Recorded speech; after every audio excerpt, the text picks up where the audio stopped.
Nice That You Look At. The Black Dog, a song by the American singer-songwriter Taylor Swift for her 11th studio album, The Tortured Poets Department, 2024. She wrote the track and produced it with Jack Antonoff.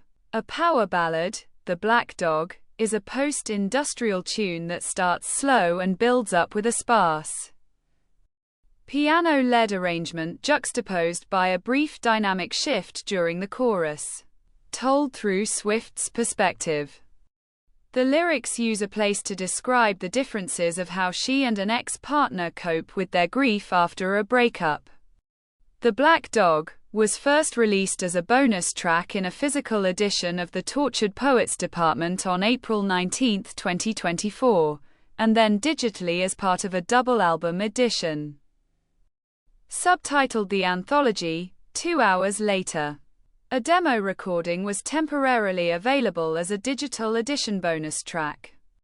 The song reached number 26 on the Billboard Global 200 and the top 30 of national charts in Australia, Canada, New Zealand, and the United States. It received a gold certification from the Australian Recording Industry Association in Australia. Most critics gave The Black Dog positive reviews, in which several regarded it as a highlight from the double album. They found the lyricism engaging and clever and praised the intensity of both the production and Swift's vocal performance. Swift performed the song in 3 shows of her Eras Tour, 2023-2024, as part of mashups of her other songs.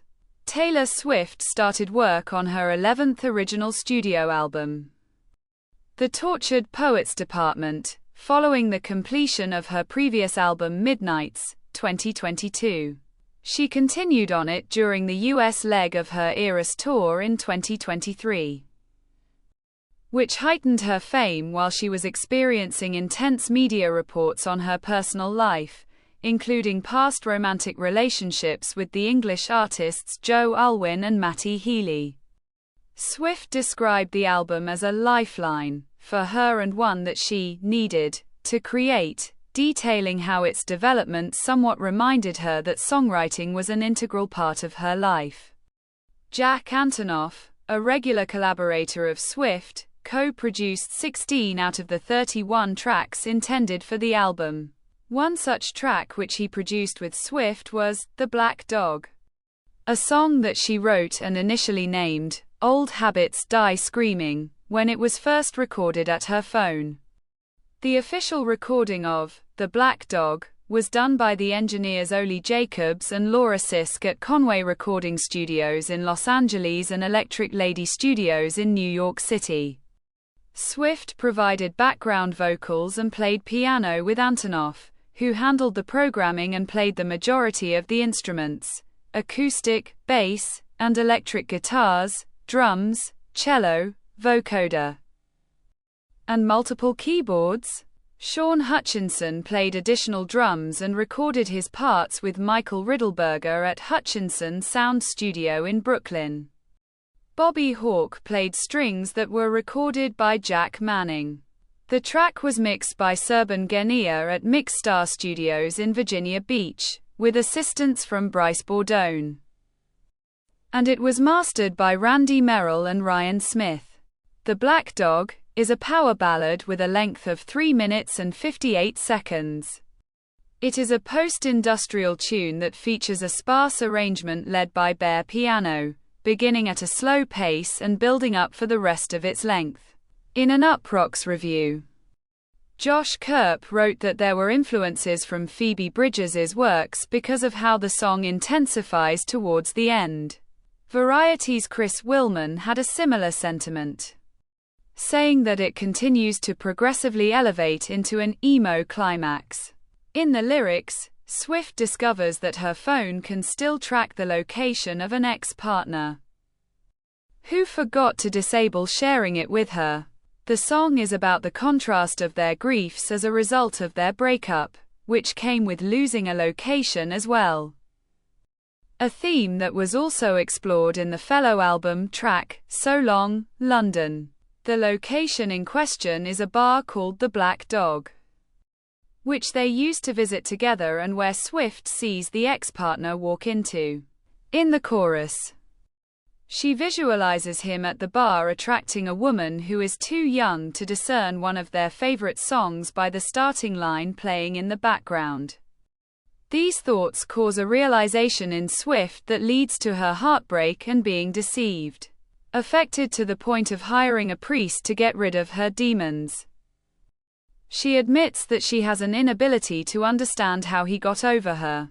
At the end of the chorus, the production employs a tense shift in dynamics and crescendos when Swift sings the lyric, "Old habits die screaming," which also concludes the song altogether.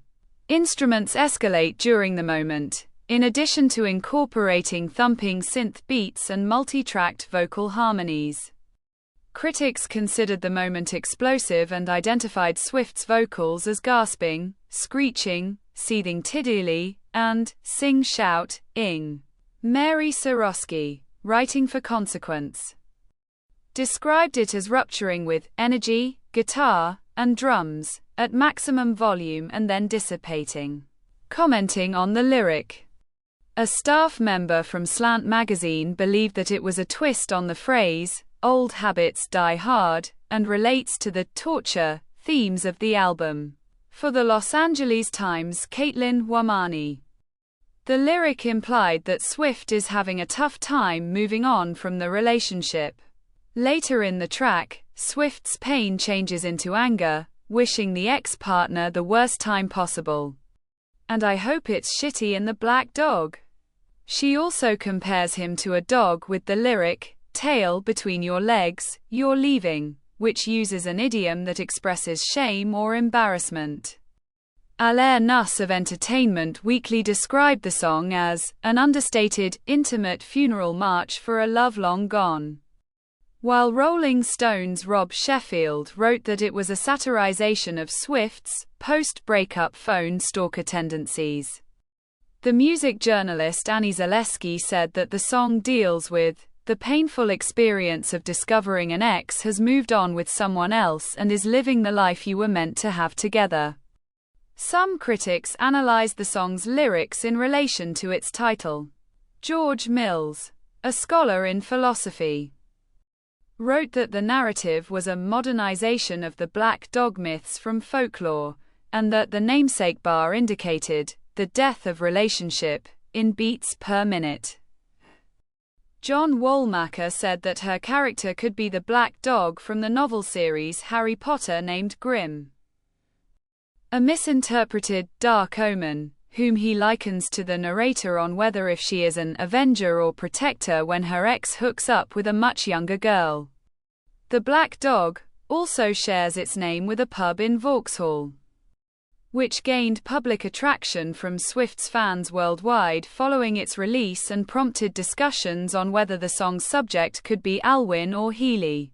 On February 4, 2024, Swift announced the Tortured Poets Department at the 66th Annual Grammy Awards, scheduled for release on April 19. During the lead-up, 4 limited-time physical editions of the album became available one at a time for pre-order on Swift's website, each titled after a corresponding bonus track. The last edition had "The Black Dog" as its bonus track and title, and was released alongside the standard album by Republic Records. The song became available for streaming and digital download 2 hours later in a double album edition, subtitled The Anthology, which was surprise released and where it begins the second part as the 17th track. On May 16, 2024, the song's first demo recording was temporarily released on Swift's website as a bonus track on the album's digital edition. The Black Dog opened and peaked at number 25 on the US Billboard Hot 100. The song also reached number 25 on Australia's ARIA Singles Chart and helped made Swift the artist with the most single-week entries on the chart with 29. It received a gold certification from the Australian Recording Industry Association. Elsewhere, The Black Dog peaked at number 26 on the Billboard Global 200, and debuted within the national charts of Canada, New Zealand, Portugal, and Switzerland on other charts. The song reached Greece's international top 100 digital singles chart, Sweden's Heatseeker chart, and the United Kingdom's audio streaming and sales charts. Swift performed The Black Dog live 3 times on piano throughout the Eras Tour in 2024 as part of mashups of her other songs. She debuted the track at a London concert on June 21, combining it with Come Back, Be Here, 2012, and Maroon, 2022. Swift wore a long orange dress during the performance, which Mitchell Peters of Billboard thought the song's portion was wonderfully done. At a Warsaw show of the tour on August 3, she sang a mashup of The Black Dog and Exile, 2020, which surprised and relished the audience. Swift once more performed the song and fused it with Haunted, 2010, during a New Orleans tour show on October 25. Brian West from USA Today believed that she brought out an emotional mashup of both tracks, while Joe Lynch of Billboard included it as one of the 8 best moments from the show. The Black Dog received positive reviews from most critics, several of whom regarded it as a highlight from the double album. Kurp remarked that the track was one of Swift's best-written songs, while Nuss said that it was among the double album tracks that deserved to be within the higher ranks of her catalog. For Wilson, it was one of the worthwhile cuts from the anthology. The Black Dog was included in rankings of the double album's tracks, Swift's songs, her finest breakup tracks, songs produced by Antonoff, and the two's best collaborations. Many critics believed that the lyricism was entrancing and clever. Writing for Billboard Philippines, Gabriel Solog selected the song as one of the double album tracks that were triumphant in unveiling the schemes of Swift's mind and exemplified her known expertise in songwriting. Tyler Foggett from The New Yorker chose The Black Dog amongst her most quietly devastating tracks and called it petty and egotistical, in the best way, as well as a good song. In the view of NME's Hannah Mylrea, The Black Dog was one of the double album tracks that delivered Swift's most searing songwriting. Similar praise was also given to the concept. Sheffield deemed it a classic Nashville-worthy premise, Foggett considered it a remarkably simple one that could make someone mad, and Jason Lipschutz from Billboard noted its universality. Who hasn't wondered if they can trust their own memories once someone else breaks that trust? For Willman, he believed that the concept would immediately engage fans and added that the track was a great song regarding people's experiences with other songs. On the other hand, Paste's Grace Byron dismissed the writing as Tumblr superscript. The production and Swift's vocal performance were commended for their intensity. Soroski considered the momentary moments of change and volume outstanding and the song a welcome addition to Swift's piano ballads as well. Jonathan Keefe of Slant magazine wrote that it showcased an effective technique of how her pitch or wording are controlled to highlight altered idioms, thinking that it enhanced parts of the writing quality. There were discussions about The Black Dog and the aspects in relation to the double album, describing the track as angry and vindictive. The Daily Telegraph's Neil McCormick said that it was a very strong start for the anthology and had a massive sound that could fit within the standard edition. Sharp favored the song over the opening track, Fortnight, and attributed that to the chorus's fleeting burst of action, which she found alongside Swift's late emotive gasping memorable enough to make the song one of the double album's best tracks. Various critics also praised other aspects of the track. Ryan Fish of The Hollywood Reporter thought the chorus was huge and roaring and one that would relish fans live. Nate Jones from Vulture had similar opinions on its hook, and believed that the song contained an enjoyable, throwback vibe. McCormick deemed the hook punchy, while Soroski opined that the chorus melody was in classic Swift earworm style. In Stereogum, Tom Bryan wrote that the production style was reminiscent of immediate predecessors and well suited for Swift's old-school Nashville-honed storytelling chops. This is the end of the video. Don't forget to subscribe. See you next time. Bye.